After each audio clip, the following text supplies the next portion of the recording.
Life around the globe for refugees and migrants fleeing war, persecution, climate change, and economic misfortune routinely find themselves in great peril along migrant trails.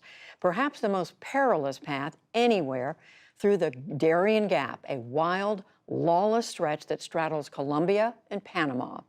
Last fall, before the pandemic and with the support of the Pulitzer Center, correspondent Nadja Drost and videographer Bruno Federico put themselves at great risk to bring us stories of people risking everything to make their ways north toward the U.S. And a warning, the images and accounts in this report may disturb some viewers.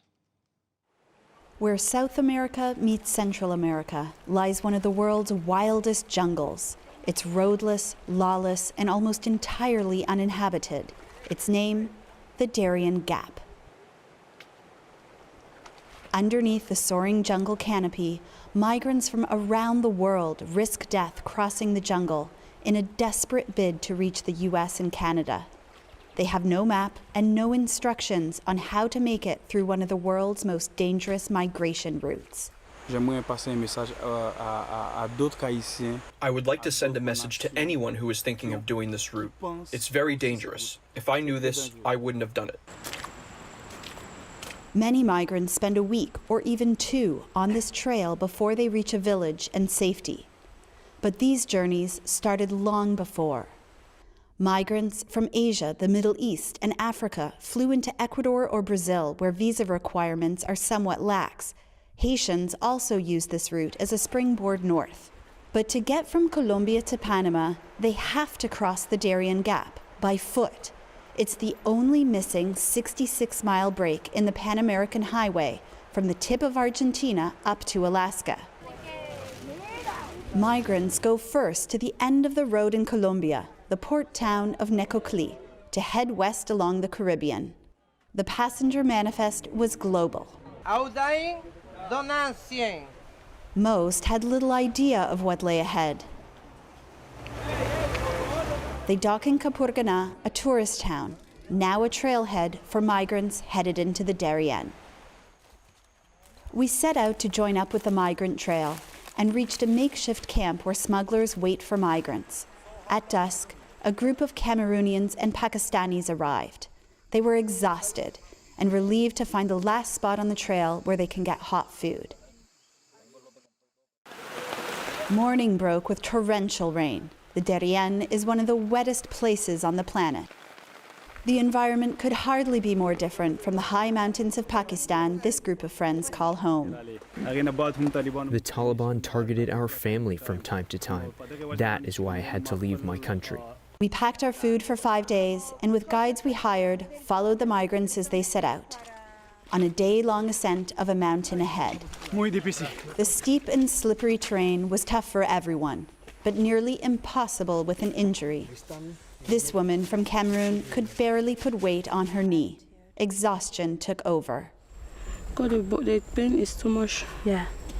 The pain is more than me.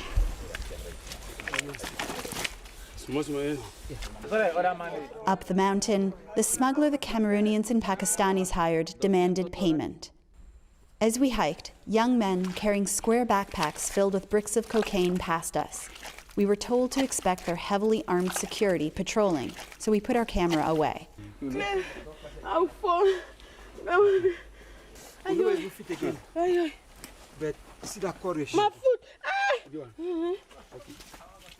After a steep descent, the group made it to this river. They were almost out of food. Smugglers won't venture any farther into Panama, where they could face over a decade in prison if they're caught. This one, who didn't want his face shown, wished smugglers weren't prosecuted so they could help migrants safely complete their journey. I've had to see mothers who tell their children they can't go on, to give themselves up to God. For anyone who has a family or kids, that breaks your heart. Another smuggler, who can't be identified, told us he came across this migrant who had been injured and spent 2 weeks on this mountainside. He was only crawling like a child. It's common. Most people who injure themselves die because there's no help for them. From here on, migrants are on their own. The next morning, we came across George, a Cameroonian man. Injured, he had been left behind by his group.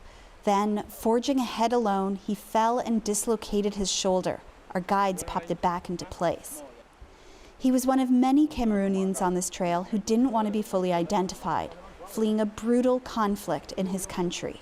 You know, when you're running for your safety, you don't care what is happening to you. You don't care what is in front of you. You just want to have a safe ground. Just like his group of friends had, we left him behind, hobbling onwards. The trail and riverbanks were littered with signs of desperation. Before long, a large group of Haitians and Sri Lankans appeared. Jean Delicat, a father of two. It's been 6 days that we're walking without stopping. The children cry of hunger. There's no food. There's nothing.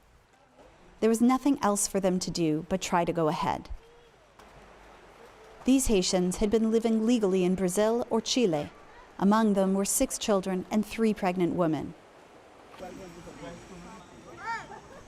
Dusk fell, and the Haitians made camp high above the river. It was hard to find wood dry enough to make a fire, and even harder to find food to cook.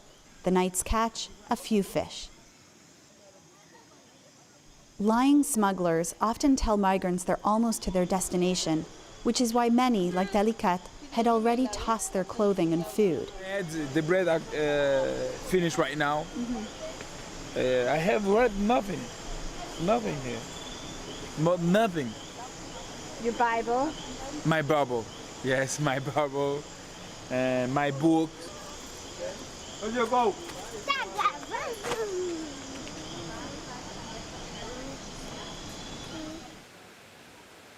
Dawn broke after a night of heavy rain. They've barely slept. They are soaking wet and very hungry, but in fact, we are stuck here for now. That's because overnight the rain made the river rise dramatically. It was too high to cross. The rivers often pull children from their parents' arms and sweep migrants to their death. Marooned, with unwelcome time to think, worries took over the Haitians, like Rosie Bantour. Sometimes I think that if I was not this poor, I wouldn't have got into this situation. The river level dropped, and we finally set out again. Later, we were joined by 15 Bangladeshi men with nothing but the clothes they were wearing. They had been robbed 4 times on the trail of everything. A man we're calling Saeed, because he's scared to be identified, explained. A group of 5 to 7 mafias came to us. They pointed a gun towards us and took away our bags and everything. They left nothing for us.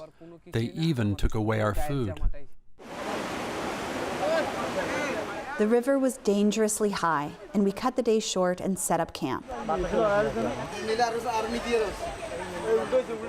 The next morning, 8 migrants from Haiti and Ghana, who began the crossing with the Haitians but fell behind, suddenly showed up. Among them, a woman and her boyfriend from Haiti were robbed by bandits days earlier. One grabbed the boyfriend's arm, threatening to cut it with a machete. Charlie Pierre from Haiti helped tell us what happened. After, the thief said, "Go off and leave the woman behind." And so he's walking, but looking behind, and sees these guys lowering his wife's underwear. One of the men assaulted her, penetrating her intimate parts with his fingers, looking for dollar bills they suspect migrants of hiding. Later, we heard many stories of this and other abuse on the trail. After another night of heavy rain, the river is very, very high. It's going to be risky to cross it, but we simply cannot wait any longer because we have run out of food. Pierre found a pregnant Haitian woman he had been searching for, and we got on our way, trying to sidestep the river. After 8 days on the trail, Rosina Boateng's family from Ghana had run out of food. Because when is it going to finish? The hope, I lost hope. I even lost hope. Stomachs were empty, legs were quivering. Because the river was too high, we had to make a detour, winding up into the forest and dimming all hopes of reaching a settlement in Panama by night. The next day, minds were racing with one question. Will we make it out of here? There were foreboding reminders of those who did not. But these migrants joined the legions of survivors crossing the Darien Gap. As the river opened up, a driver and his outboard canoe appeared. We were on our way, finally, to a village.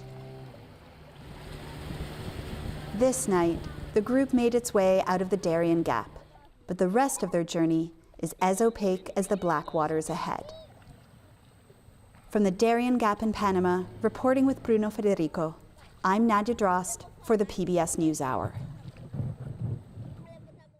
Just incredible reporting. And tomorrow, Nadja will report on the uneasy waiting game in Panama for the migrants who make it through the Darien Gap.